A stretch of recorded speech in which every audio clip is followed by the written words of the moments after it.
Good afternoon, Chair Blaylock, honorable members of the committee. Thank you for having me here today.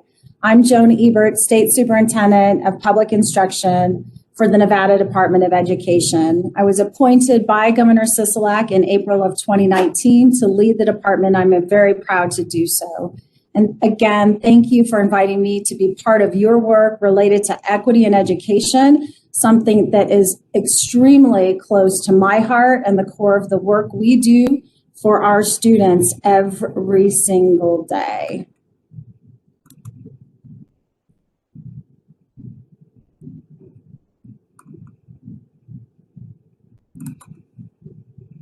As you can see here, we have listed our values. When I returned home to Nevada, we have a requirement that we are to create a STIP, a state improvement plan. And we knew that we could not begin that work without visiting every single school district in our state, as well as our state public charter school authority.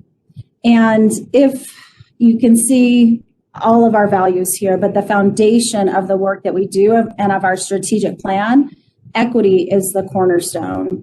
And we define, it was so great to hear the definition this morning, we define equity to mean that the learning needs of every student are supported in an environment where all students are valued, respected, see themselves in their curriculum and instructional materials while experiencing academic success without regard to differences in age, gender, socioeconomic status, religion, race, ethnicity, sexual orientation, ability, native language, national origin, or citizenship status. And we also like to use the term opportunity gaps rather than achievement gaps, because especially in our times like this, during a pandemic, we need to stop thinking about how students can perform better to meet our expectations and instead focus on how we can meet every child every day and support them in their learning. Before I get into the details of our COVID-19 response, I wanted to share this brief overview of the timeline from the first building closures to the beginning of the 2021 school year.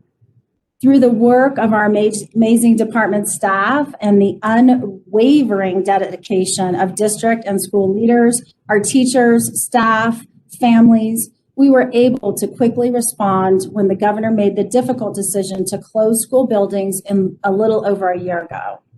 You can see the different executive actions, resources, and guidance memos that we put in place to support the health and safety of our students, as well as educational continuity. We were proud that 15 of our 16 school districts were open for in-person learning for some or all of the students in the beginning of the school year. And as of this week, and I'm really proud to say this, I was able to join the Clark County School District on Monday. All 17 of our school districts and the State Public Charter School Authority have some or all of their students learning on campus.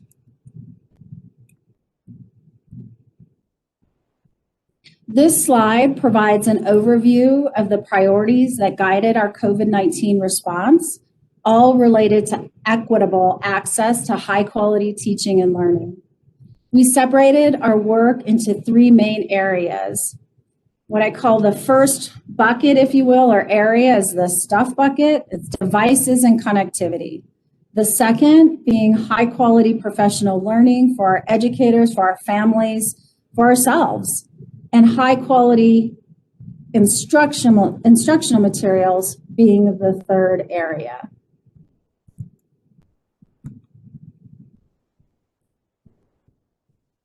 Of course, equitable access to devices and connectivity were a major concern when the whole state shifted to distance learning last spring. And we said right from the start that one device per household was not enough. Our goal was one device for one student, every single child having a device and having connectivity. So the governor's COVID-19 private sector task force adopted bridging the digital divide for students and families as one of its priorities in the summer of 2020. And the partnership with the Elaine Wynn and Family Foundation, Communities in Schools, and the Public Education Foundation, along with the task force, launched Connecting Kids NV. At its launch in August, approximately 80% of our students did not have one or the other device or connectivity, and they needed to participate in learning at a distance. And so thanks to the collective work of the department, the State Board of Education, my colleague here on today, Brian Mitchell, the Governor's Office of Science, Innovation, and Technology, again, the school districts, talented partners, and most importantly, the relief funding as well from the federal government. I am proud to report to you that every single school district is green on this map. When we started, there was not one single school district that could say that 100% of their children that needed a device for learning at a distance had a device and had connectivity.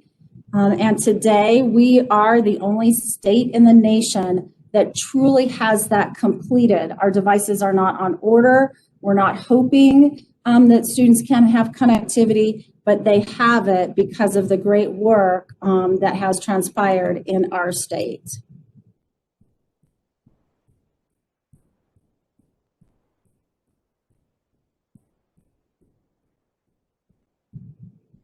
So in addition to devices, it's important to make sure that our teachers were connected and that they rallied together from every corner of our state to support our students and to support one another. Last year, the department launched the Nevada Digital Engineers, which is a specialized team of educators, their teachers, their administrators. They were tasked with creating content and providing continued meaningful support to all of our stakeholders. They built capacity for distance learning statewide by providing virtual training and coaching to all of our stakeholders.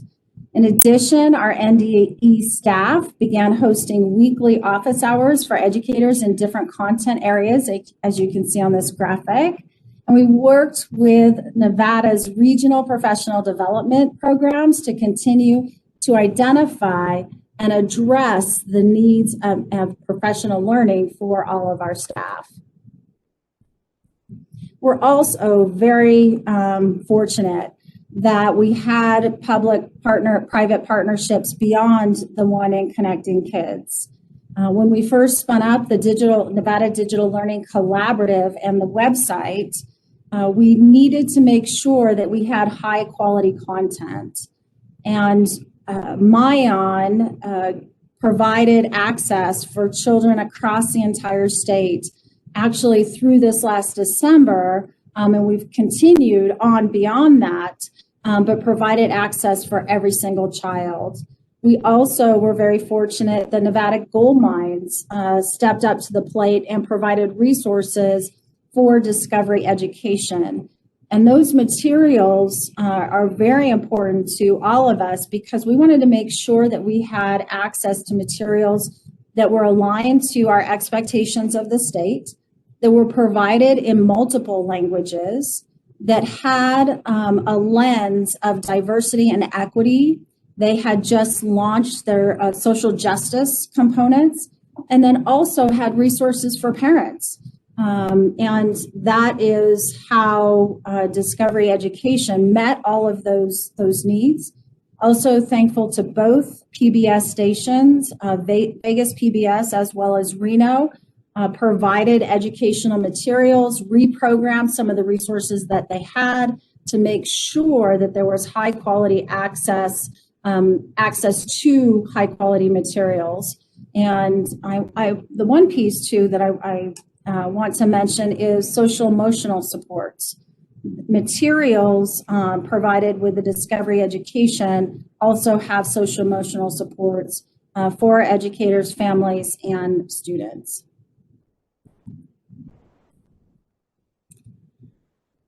I don't know how to do anything alone, and so called up as many people as I could and started the engagement across all of this work. And one of the things is the State Superintendent of Public Instruction, teacher voice matters. I am not in the classroom every single day. They are the ones that are closest to our students. So literally pulled together our teacher advisory cabinet and started meeting with them weekly to find out exactly what was happening on the grounds. And actually, they were the first ones to bring to me that the deployment of devices started with one device per family, and we knew that was not going to be sufficient. Also worked with the Clark County Black Caucus, the City of Henderson, Teach Plus, United Way, all of those you see on the screen here, to make sure that the support that we were providing was in alignment. And so that those that we were serving didn't feel like they had to go all over the state to find and seek resources themselves, but they could go to one place and access all of these supports that have been made available. Also, too, inclusivity of our student groups, very important during the school closures, making sure that they had access to these opportunities. And this includes supporting our students most that have different learning needs. So our students that English is not their first language, are English language learners, our students that have individualized education plans, we wanted to make sure that they had continuity of learning. And so here is a sampling of the resources that were created by our Office of Student and School Supports, and also our inclusive education team.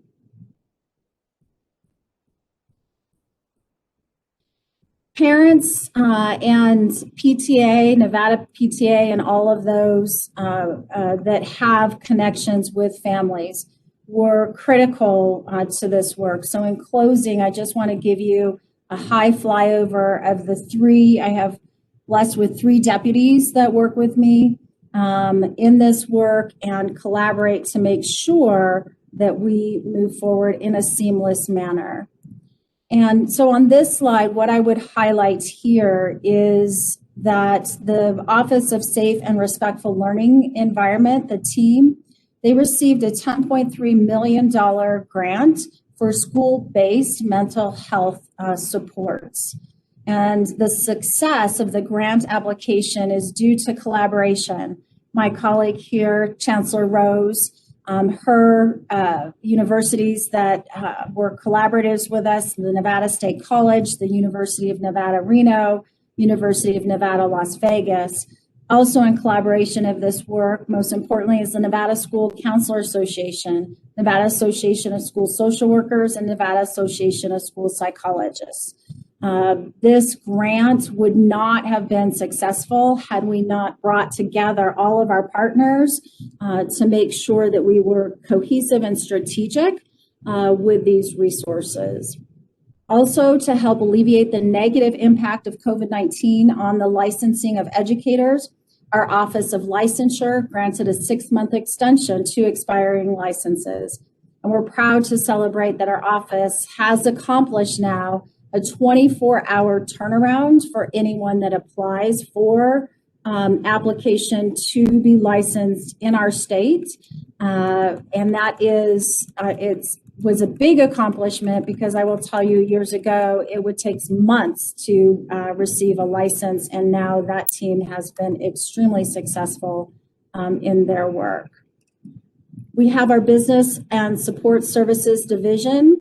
They have brought in and then allocated and worked with the school districts and the state public charter school authorities. We are thankful for the ESSER funds that have been made available from the federal government as well as the GEAR funds. We have ESSER 2 now and GEAR 2, and we look forward to the additional funds that we hope will be made available, especially during this time of economic crisis during the pandemic. Our Student Achievement Office, the Division of Student Achievement, has 5 offices that work tirelessly, especially during the pandemic. Some of the key efforts here are the Nevada Report Card was updated to compare indicators across schools and view per pupil expenditures per federal law.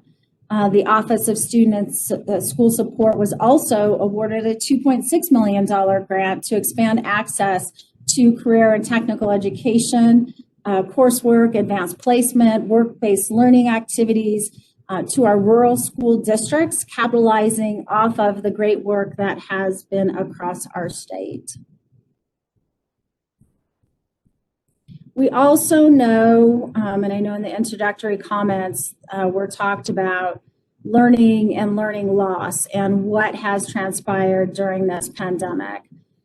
So on this next slide, we have the data that has been shared.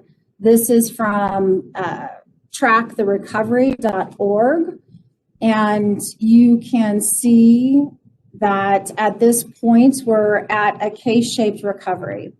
When looking at students from high, middle, and low income zip codes, while their progress on math achievement was completely in alignment between January and March, since the school building closures across the nation, students from our low income zip codes are making significantly less progress, while students from high income zip codes are making more progress than ever before. So we know that there's a significant challenge ahead of us to address the ways that COVID-19 has exposed and worsened some of our inequities that have existed for a while. They've shown the light on and unfortunately accelerated in some areas that divide. And with the latest guidance from the U.S. Department of Education, we know that we are required to administer and take stock into where our students are learning, where their learning is now. And we know that this resource, when we look at assessments as a tool, it advances our equity agenda when we understand the data points and where our students are and where we know they can be as we recover as a state. And so we stand ready to work with our national partners, our partners here in the state, to meet that challenge.